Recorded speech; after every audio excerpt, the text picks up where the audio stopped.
Alors, avant de parler, j'aimerais dire quelque chose. Euh, les notes de tous mes sermons, je les mets toujours accessibles en ligne. Fait comme c'est une série que je reprends. Si jamais ça peut vous aider de suivre, d'avoir les points ou les citations, si des fois vous n'avez pas le temps de la noter. Donc, si vous trouvez la chaîne YouTube Prêche la parole, il y a une série sur les psaumes. Fait que dans la description, là, vous avez un lien vers un PDF. Si vous avez un téléphone, une tablette, vous pouvez facilement suivre avec ça. Alors, psaume 43, lisons. Rends-moi justice, ô Dieu. Défends ma cause contre une nation infidèle. Délivre-moi des hommes de fraude et d'iniquité. Toi, mon Dieu protecteur, pourquoi me repousses-tu? Pourquoi dois-je marcher dans la tristesse, sous l'oppression de l'ennemi? Envoie-moi ta lumière et ta fidélité. Qu'elle me guide, qu'elle me conduise à ta montagne sainte, à tes demeures. J'irai vers l'autel de Dieu ma joie et mon allégresse, et je te célébrerai sur la harpe, ô Dieu, mon Dieu. Pourquoi t'as battu mon âme et gémis-tu au-dedans de moi?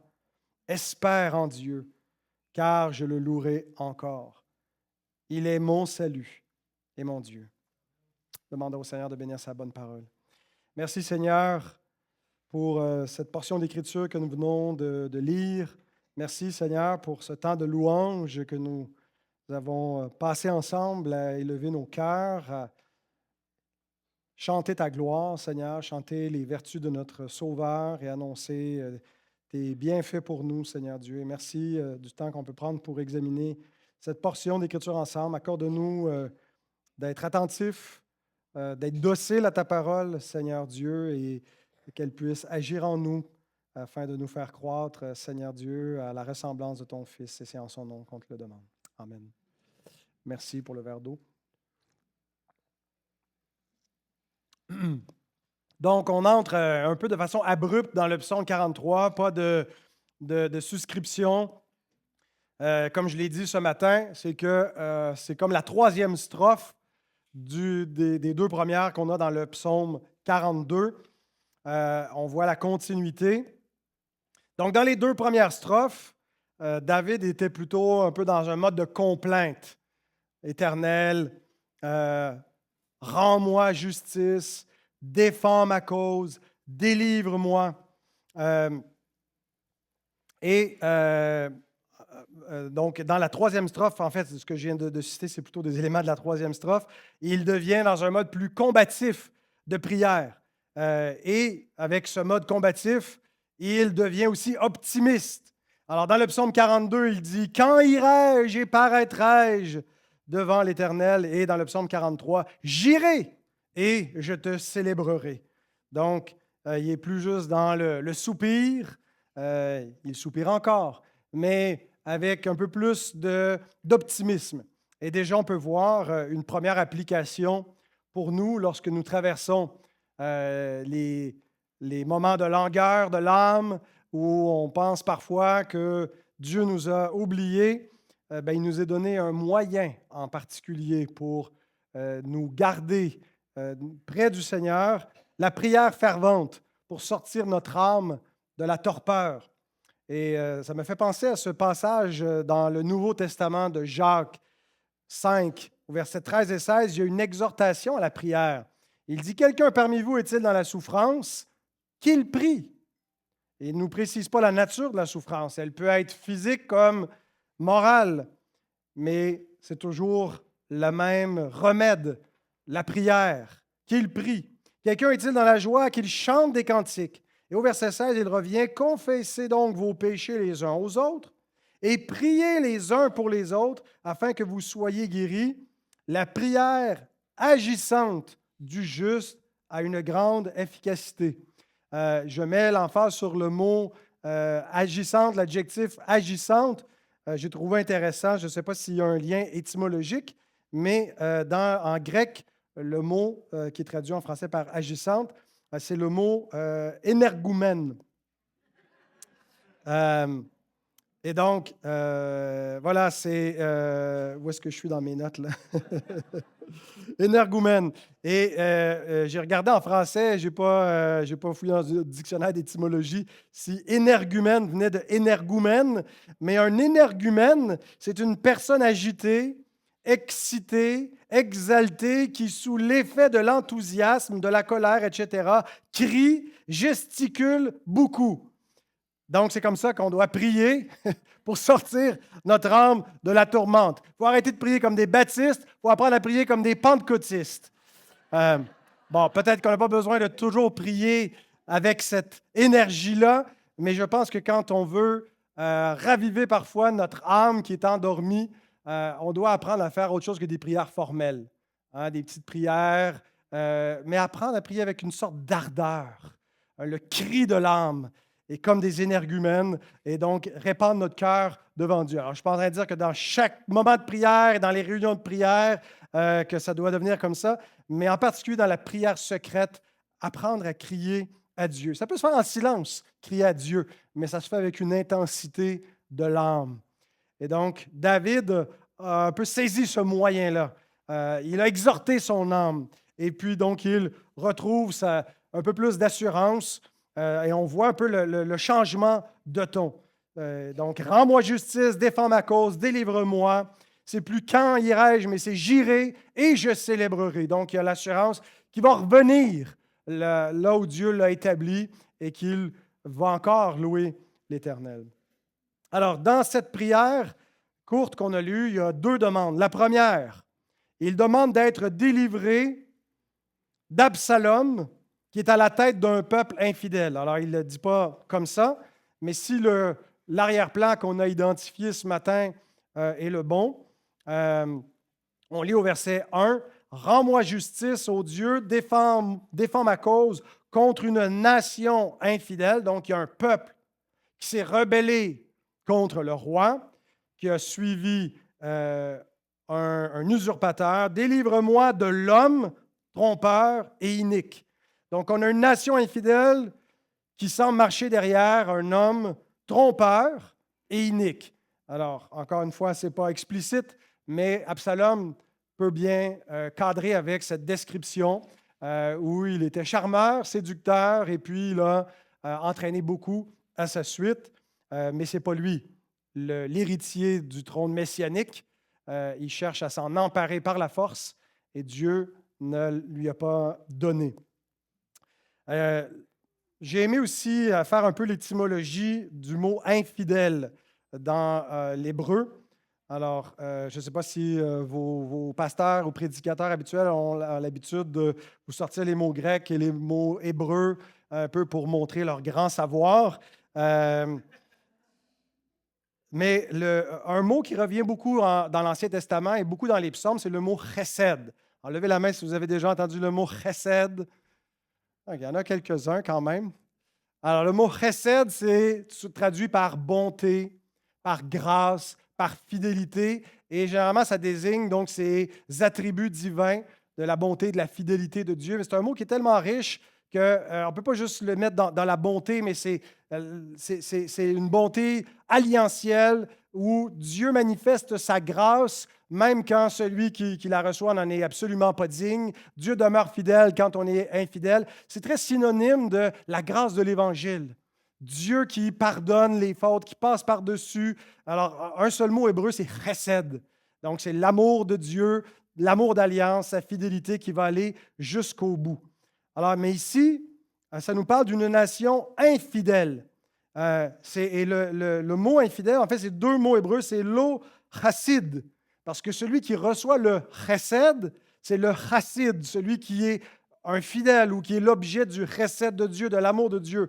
Mais là, le préfixe lo, c'est pas chassid, pas fidèle, celui qui n'a pas reçu la fidélité. Donc, ça ne nous parle pas premièrement ou exclusivement de l'infidélité du peuple, mais du peuple privé du chesed de Dieu, ou qui a rejeté le chesed de Dieu. Dieu a donné un Messie à son peuple, et puis ils ont suivi un faux Messie, se sont rebellés avec lui, et ils ont rejeté le chesed de Dieu. Donc, ils sont des low chassides. Ils sont sans la fidélité. Ils n'ont pas la faveur de Dieu de leur côté. Et vraiment, il y a quelque chose à comprendre de cette page de l'histoire de la vie de David et du peuple de l'Alliance de l'Ancien Testament pour comprendre même notre propre monde. On est dans une société qui, à bien des égards, est dépourvue du chesed de Dieu, qui rejette le chesed, qui rejette la grâce de l'Évangile et qui est hostile non seulement au chesed de Dieu, mais aux chassides parmi eux, c'est-à-dire les saints, les fidèles. Les fidèles sont dans un monde où ils sont souvent persécutés. Ce n'est pas notre cas dans le sens le plus violent de la persécution, mais on vit quand même dans un monde, dans une société qui méprise la grâce et la parole de Dieu, et on sent souvent qu'on va à contre-courant, et plus donc le monde est hostile à la parole de Dieu, puis il va être hostile aussi à son peuple. Et souvent, il va y avoir un homme de fraude et d'iniquité à la tête.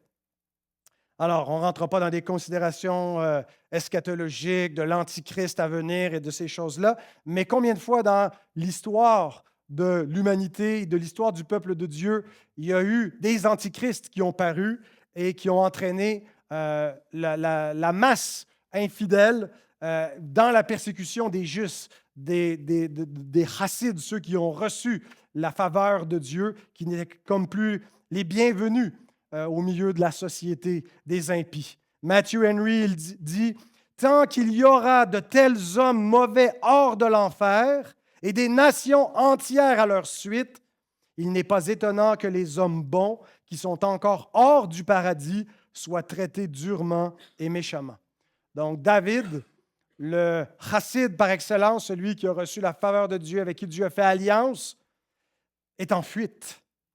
Il est loin de la terre promise, loin de sa maison royale. Et donc, comme on l'a dit aussi ce matin, il préfigure non seulement le Messie persécuté, mais aussi tout le peuple du Messie persécuté, qui sont des étrangers, des voyageurs dans ce monde.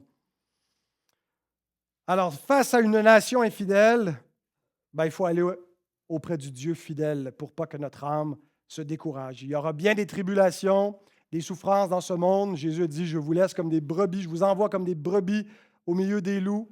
Ce qu'ils m'ont fait, ils vont vous le faire. Mais prenez courage, j'ai vaincu le monde. Et donc, on doit faire comme David, aller auprès du Seigneur pour dire, rétablis l'ordre. Rétablis l'ordre que tu as établi, rétablis ton Messie, établis ton règne. C'est ce que Jésus nous enseigne aussi à prier, que ton règne vienne. De ne pas perdre courage, même si on voit le monde et la société parfois sembler se désintégrer. Relever la tête et dire, Seigneur, viens au secours des fidèles. Un, donc, des dangers, c'est de perdre espoir, de perdre courage, de perdre la foi. David dit au verset 2, « Toi, mon Dieu protecteur, pourquoi me repousses-tu?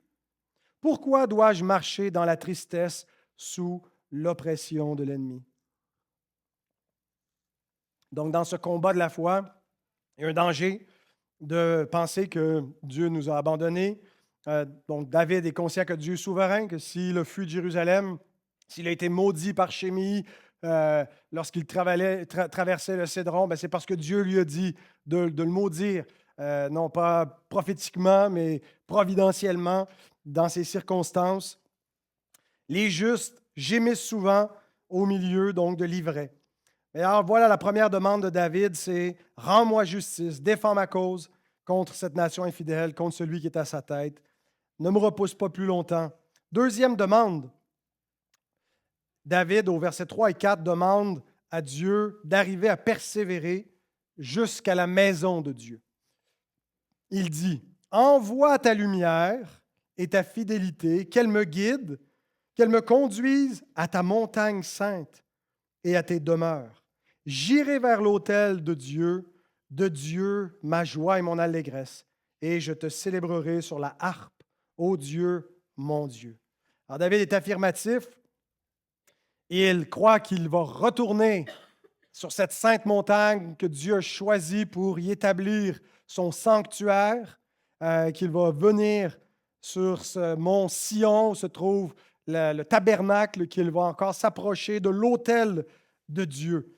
Alors, bien sûr, ces dispositions terrestres reflètent la réalité céleste. Et on comprend, en lisant attentivement les psaumes, que David est conscient que la montagne d'en bas, ce n'est pas ultimement là où se trouve la maison de Dieu.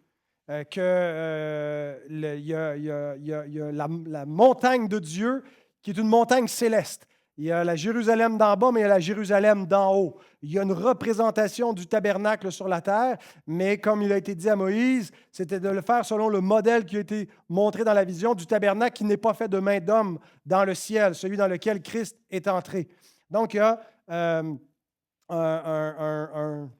registre inférieur des réalités célestes. Et David et les hommes croyants, éclairés par l'Esprit sous l'Ancienne Alliance, comprenaient ces choses-là. Mais David, donc, oui, soupire pour retourner à Jérusalem et à la montagne de Dieu sur la terre, mais au-delà de tout ça, il aspire encore plus à la Jérusalem d'en haut.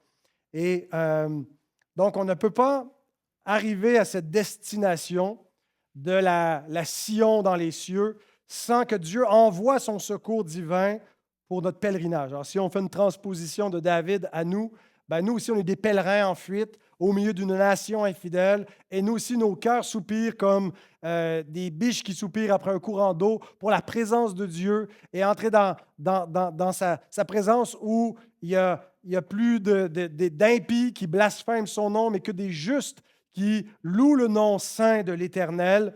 Et on veut aller à sa demeure, et donc on est en pèlerinage jusqu'à notre domicile céleste. Mais on n'y arrivera pas à moins que Dieu nous envoie une provision viatique pour le voyage, des grâces envoyées du ciel pour qu'on soit capable d'aller jusqu'au bout du chemin. C'est comme si tu veux faire l'ascension d'une haute montagne. Si tu n'as pas des provisions, tu ne pourras pas y arriver. Tu vas avoir besoin de ravitaillement. Ce n'est pas une petite colline comme le Mont Laurier. D'ailleurs, je ne sais pas si c'est où le Mont Laurier, bien qu'on y soit, et si c'est haut, mais pour faire l'ascension de grosses montagnes difficiles, il faut avoir du ravitaillement. Et donc, pour monter à la montagne de Dieu, c'est ce qui est question ici, il faut que Dieu envoie sa lumière et sa fidélité. Et l'Éternel a envoyé sa lumière et sa fidélité. Ici, je pense qu'au-delà de simplement des grâces que Dieu nous donne providentiellement par le secours de son esprit, il faut voir ultimement c'est quoi la lumière et la fidélité que Dieu a envoyée pour nous amener jusqu'à sa sainte montagne. Et c'est, je vous cite Augustin, un de mes commentateurs favoris sur le livre des psaumes, qui en fait une belle application christologique.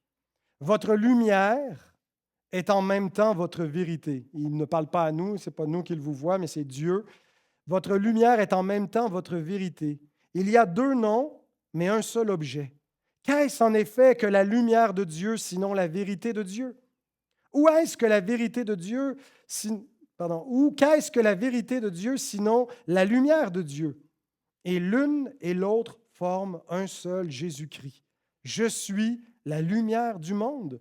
Celui qui croit en moi ne marchera point dans les ténèbres. Je suis la voie, la vérité et la vie.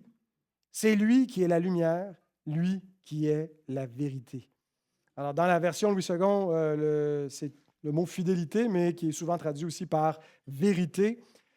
Donc, Dieu nous a envoyé celui qui est la lumière du monde. Dieu nous a envoyé celui qui est la vérité incarnée pour nous mener jusqu'à sa montagne, la provision ultime que nous avions besoin pour achever ce pèlerinage. Donc, l'ascension de la montagne sainte de Dieu, là où Dieu demeure, nous rappelle des questions qui sont posées un peu plus tôt dans le psautier. Dans une autre section du psautier, du psaume 15 à 24, il y a une question qui est demandée, c'est « Qui séjournera dans ta tente? Qui demeurera sur ta montagne sainte? » Au psaume 24, « Qui pourra monter à la montagne de l'Éternel? Qui s'élèvera jusqu'à son saint lieu? » Alors bien sûr, ici, le psalmiste n'a pas juste en tête le mont Sion, sur lequel des dizaines et des centaines de pèlerins montaient régulièrement. Mais celui qui peut véritablement faire l'ascension ultime, qui va pouvoir monter jusque dans la présence de Dieu. Et ces psaumes sont cités dans le Nouveau Testament et appliqués à Christ pour nous parler de quoi? De son ascension, de celui qui, pour pouvoir monter en présence de Dieu, a d'abord dû descendre. Il a descendu pour vaincre, pour accomplir sa mission, pour ensuite monter, gravir jusqu'à la montagne de Dieu et nous prendre avec lui. Donc l'ascension à la montagne de Dieu se fait par celui qui nous a été envoyé, qui est appelé la lumière et la vérité. Mais au verset 4, nous voyons qu'avant de monter à la montagne de Dieu, David anticipe qu'il va falloir passer par l'autel. Il y a une notion sacrificielle. On ne peut pas se présenter devant Dieu sans que le sacrifice qui ôte le péché du monde soit offert. Christopher Ash ramène tous ces éléments ensemble. Alors là, je dis depuis tantôt, ça c'est mon préféré, ça c'est mon préféré. Mais si j'avais à choisir un seul commentaire sur les psaumes, c'est celui de Christopher Ash. Alors, il faut que vous vous le procuriez, ceux qui étudient les psaumes. C'est 4 volumes, mais c'est une présentation christologique, christocentrique des 150 psaumes. Vous dites comment il peut lire les 150 psaumes, incluant le psaume 32 comme un psaume qui a rapport avec Christ, alors qu'il se repent de son péché. Comment ça peut s'attribuer à Christ? Mais honnêtement, ce n'est pas du tout capillotracté comme christologie, c'est-à-dire tiré par les cheveux, capillotracté. C'est vraiment christologique, mais biblique, bien montré.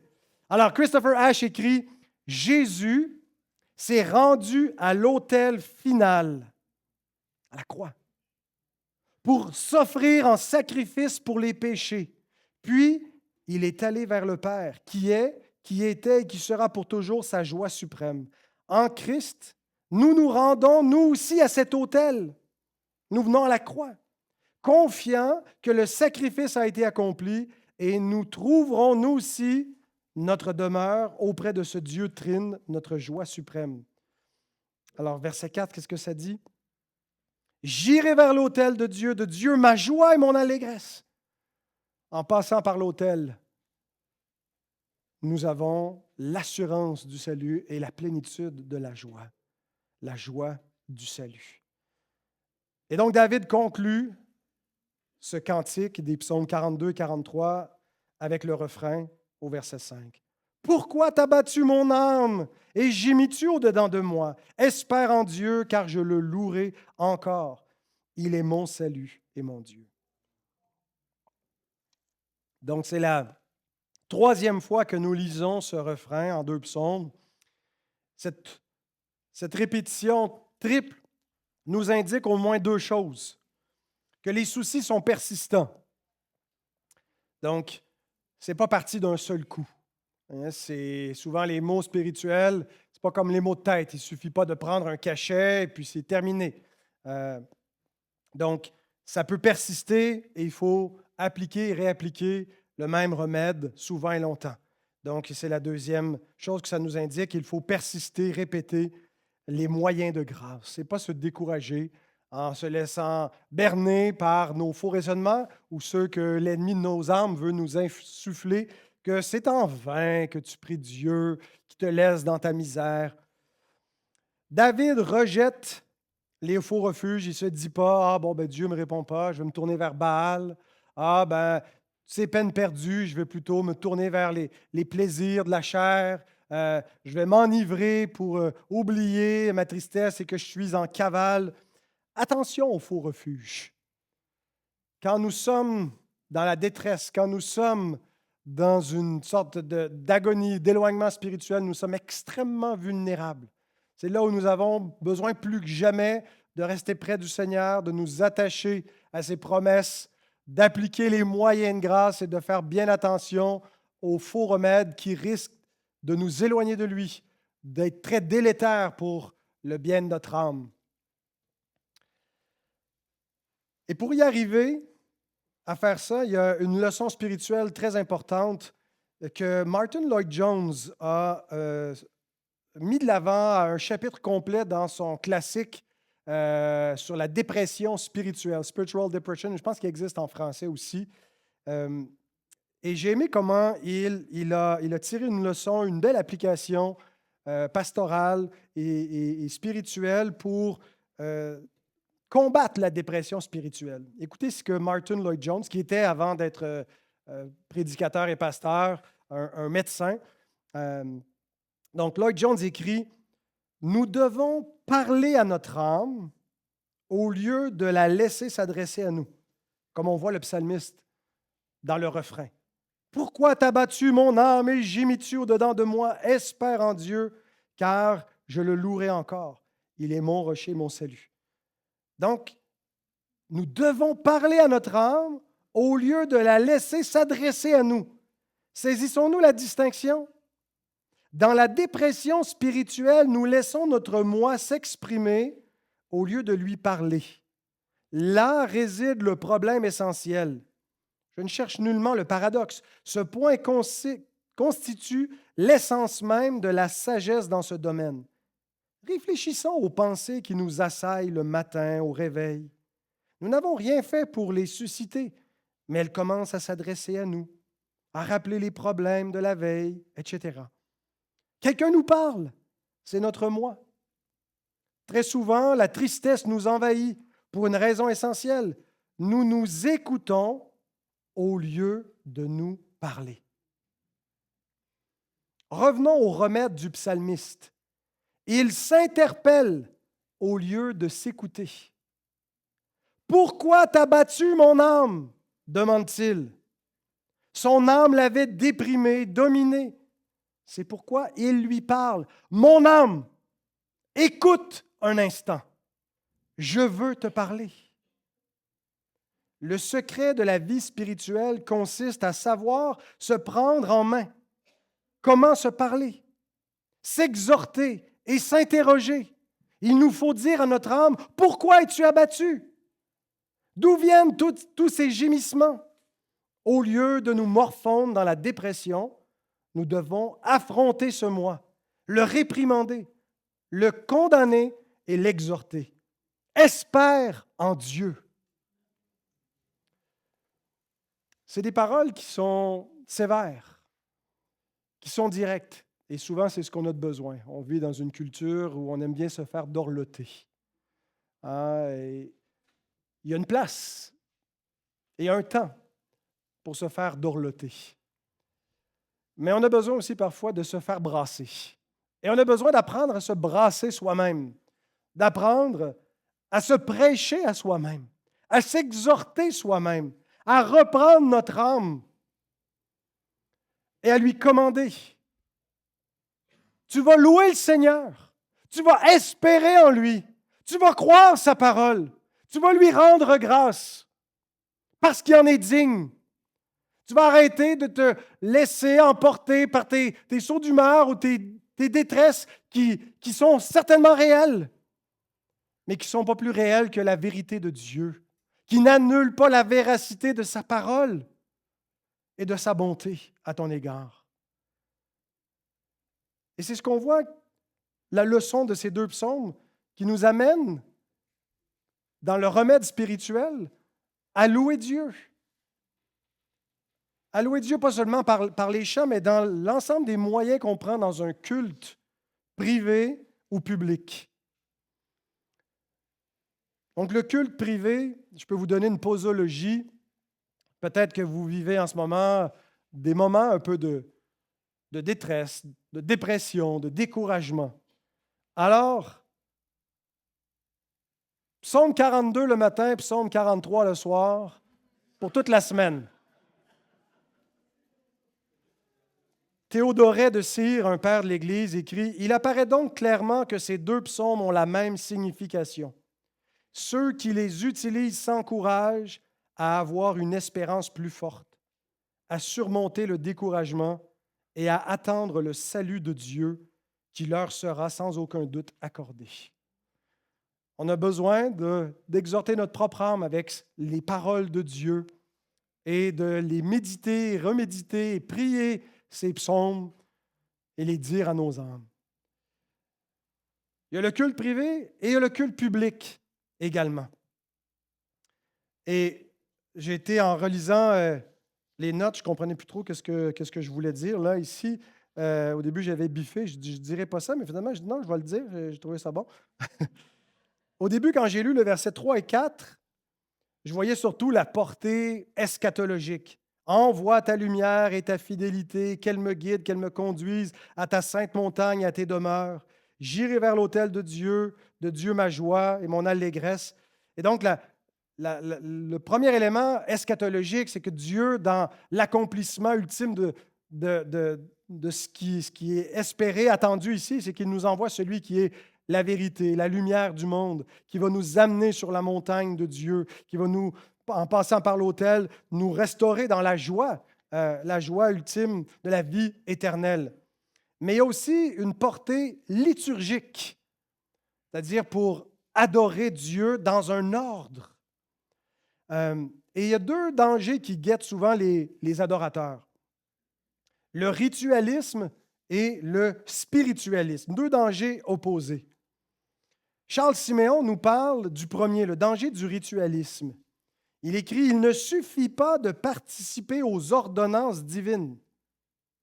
Beaucoup y participent sans en tirer aucun bénéfice. Nous devons être guidés vers elles par la lumière et la vérité de Dieu. » Au verset 3. Afin de pouvoir y participer avec intelligence et foi.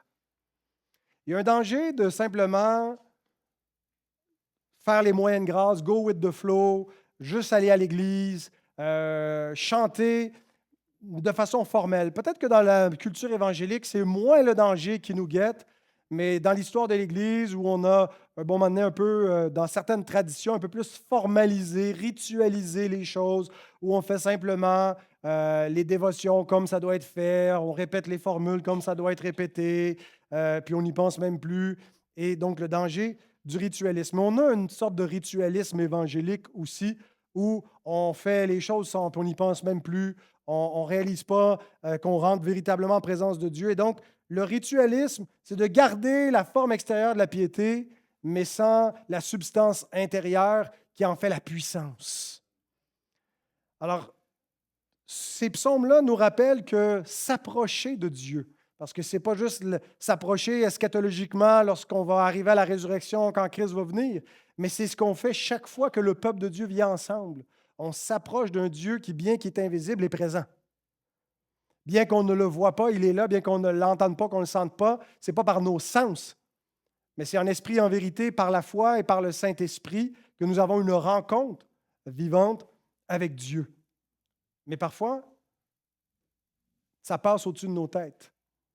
On est juste dans la forme et on ne goûte pas à la substance. Mais l'autre danger, c'est le spiritualisme. C'est de croire que les formes ne sont pas importantes, que l'ordre du culte, c'est pas important, puis on y va comme l'Esprit nous pousse. Et ici, Matthew Henry écrit « Remarquez que ceux que Dieu conduit, il les conduit vers sa montagne sainte et vers ses tabernacles.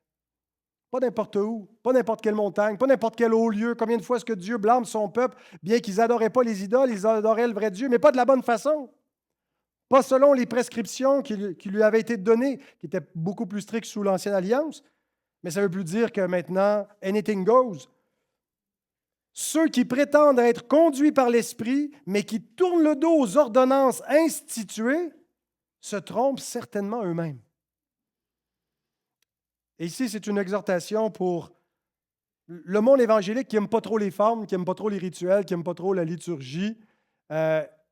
Dieu a donné certaines indications dans sa parole sur la façon de l'adorer, la façon de s'approcher de lui, de lui rendre un culte. Alors, ce n'est pas le but de cette prédication d'élaborer beaucoup sur cela, mais d'éveiller certains questionnements, de dire comment Dieu veut-il être adoré?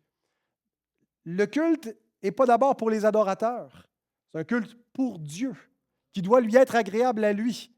Et on est tombé dans cet esprit un peu qui nous vient peut-être des États-Unis, je ne sais pas, où on a commercialisé le culte, on en a fait un show de boucan pour essayer de plaire aux hommes. Et plus on cherche ce qui plaît à la culture et au monde, plus le culte déplaît à Dieu. Parce qu'il est plus selon les formes et les standards et la liturgie qu'il nous a donnés.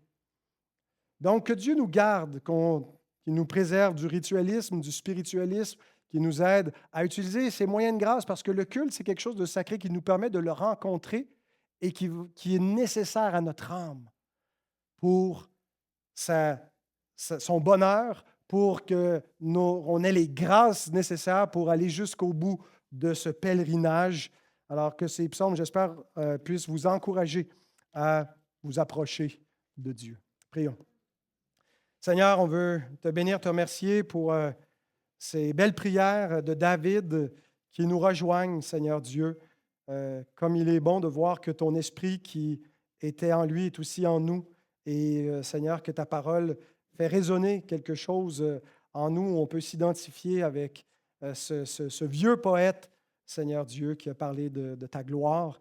Et Seigneur, on veut apprendre à devenir de meilleurs adorateurs, apprendre aussi la discipline spirituelle où on exhorte nos propres âmes, Seigneur, à ne pas les laisser dériver dans un monde où il y a souvent de l'opposition et de la souffrance, mais à les ramener toujours à toi.